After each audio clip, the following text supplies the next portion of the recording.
पूरे देश में नेशनल प्रोटेस्ट हो रहा है।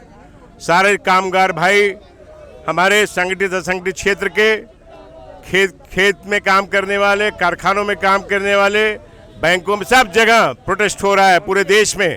और यहाँ दसों श्रमिक संगठन जो देश में हैं मान्यता प्राप्त, आज सबकी पुकार में हम लोगों ने ज्वाइंट मेमोरेंडम बना के दिया था प्राइम मिनिस्टर साहब को, लेकिन कोई बात करने को तैयार नहीं है।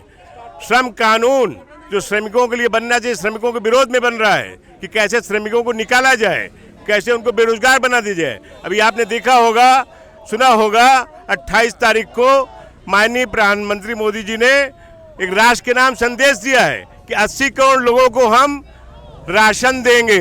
ये आर्थिक में हम जो दौड़ रहे थे, जो गुरु कहला रहे थे कि भारत गुरु बनने वाला है, आज रोटी पे लाके खड़ा कर दिया है। ये आर्थिक नीति है, ये खड़ा कर बेरोजगार बना के, बेइज्जत करके रोटी के लिए।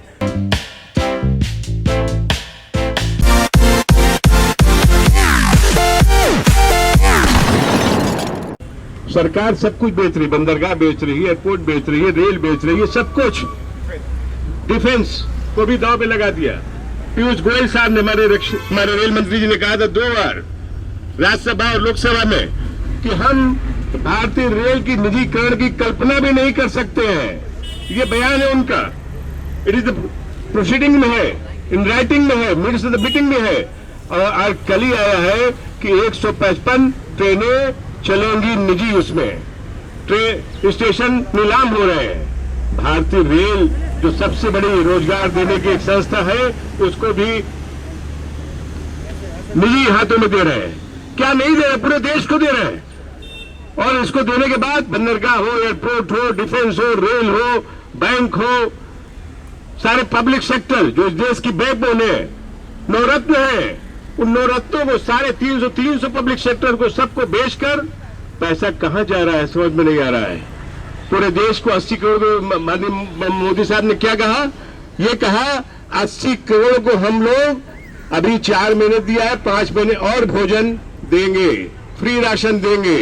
और फ्री राशन देने में पहले 60,000 करोड़ रुपए खर्चा हुआ, अब 90,000 होगा। अगर और 4 महीने दे 2,25,000 करोड़, मैंने 2,25,000 करोड़ में जो भारत आर्थिक रेस में आगे बढ़ रहा था, आर्थिक गुरु कहलाने जा रहा था, नंबर 1 कहलाने जा रहा था, उसको 2 वक्त की जून की रोटी दिखाकर सड़क पर लाके इस आर्थिक व्यवस्था को खड़ा कर दिया, लिटा दिया। इस देश की दयनीय स्थिति को पूरे विश्व में बेशर्मी के उसमें दिखा दिया। सारा का सारा देश इस समय शर्मिंदगी महसूस कर रहा है।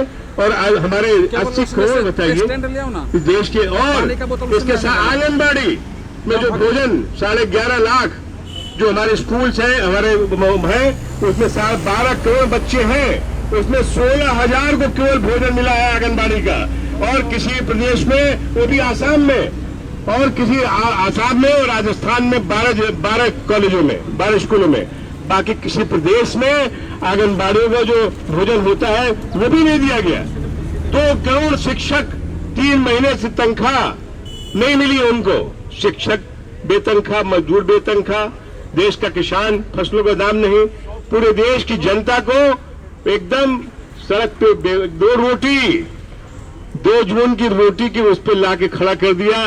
और पता नहीं क्या कर रहे हैं इसके पीछे। जानते हैं क्या उद्देश्य है? उद्देश्य यही है कि 2016-14 में हमने 17 करोड़ वोट पाया था, 2019 में हमने 22 करोड़ पाया था, अब 25 करोड़ को 2 जून की रोटी खिलाकर अब इनको वोट देकर वो अपने गद्दे पे पहुंच जाए और पूरा देश जहां जाता हो जाए, इस देश का मजदूर जहां जाता हो जाए, भूखा नंगा होता हो, किसान कर्जदार बनता हो बने, आंगनबाड़ी आशाओं को, आशा वर्कर्स को कहा था पैसा देंगे, नहीं दिया, उनके भी खाते में नहीं पहुंचा।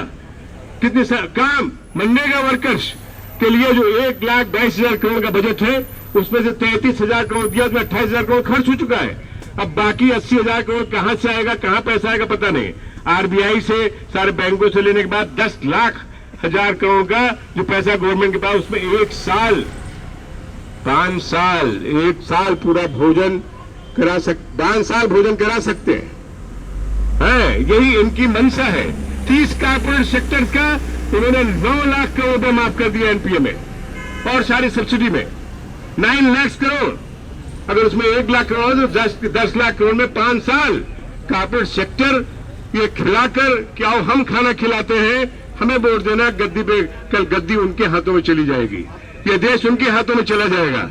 इसलिए हमें सावधानी बरतनी, देश के सम्मान के लिए, देश के सम्मान को बचाने के लिए, देश के कामगारों को सम्मान को बचाने के लिए, देश के किसानों को सम्मान बचाने के लिए, देश की बहनों माताओं को सम्मान को बचाने के लिए हमें अपने कदम को आगे बढ़ाना पड़ेगा। और उस नीति जो सरकार की नीति है, जो राष्ट्र के हित में नहीं है, कामगारों के हित में नहीं है, किसानों के हित में नहीं है, बैंक कर्मी जो सहकारी बैंक से उनको भी आरबीआई के अंदर में ला दिया, चलो इनसे ही पैसा वसूलो। अगर आप ये वीडियो YouTube पर देख रहे हैं तो हमारे चैनल को सब्सक्राइब करें और बेल आइकन को दबाना ना भूलें। अगर आप Facebook पर ये वीडियो देख रहे हैं तो हमारे पेज को लाइक करें।